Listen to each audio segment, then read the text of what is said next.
Mahkamah Agung kembali merombak besar-besaran jajaran hakim dan pimpinan pengadilan. Sejumlah hakim dari pengadilan negeri di wilayah Jakarta digeser ke Indonesia Timur. Apa alasan Ketua MA melakukan hal ini? Apakah ini menjadi solusi dari banyaknya kasus yang menjerat hakim? Rapat pimpinan MA pada Jumat 9 Mei 2025 memutuskan memutasi 41 orang, sebanyak 26 diantaranya merupakan pimpinan pengadilan tingkat banding, sedangkan 15 lainnya adalah hakim pengadilan tingkat pertama. Sebanyak 11 hakim pengadilan negeri di wilayah Jakarta dimutasi ke pengadilan tinggi di Indonesia bagian timur. Soal perombakan ini, Ketua MA Sunarto punya alasan tersendiri. 25 telah dilakukan rapat pimpinan Mahkamah Agung untuk mengisi jabatan pimpinan tingkat banding di lingkungan peradilan umum yang kosong karena pejabatnya purna bakti. Selain itu juga dalam rangka penyegaran personal. Mutasi hakim besar-besaran tersebut bukan pertama kali dilakukan MA. Sebelumnya, dalam rapat pimpinan MA pada Selasa 22 April 2025, diputuskan rotasi 61 hakim yang semula bertugas di 4 PN di Jakarta dan 10 hakim di Pengadilan Surabaya ke sejumlah daerah. Mereka digantikan oleh hakim-hakim yang semula bertugas di MA dan PN di daerah.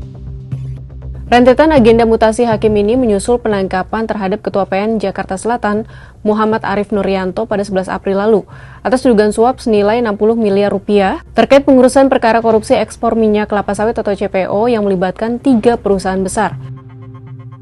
Selain Arif, Kejagung juga menetapkan 3 hakim pengadilan tipikor Jakarta yang menangani kasus tersebut sebagai tersangka dan menahannya. Mereka adalah Juyamto selaku Ketua Majelis Hakim serta Ali Muhtarom dan Agam Syarif selaku hakim anggota.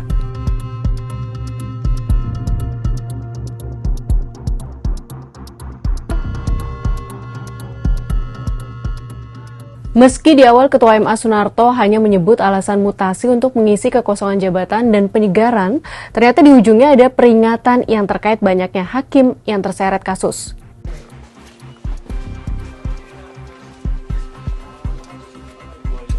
Saya tidak bosan-bosan ingin mengingatkan pada seluruh warga pengadilan untuk menghindari pelayanan yang bersifat transaksional dan selalu menjaga integritasnya agar hidup kita bisa bermakna dan tidak merugi di kemudian hari.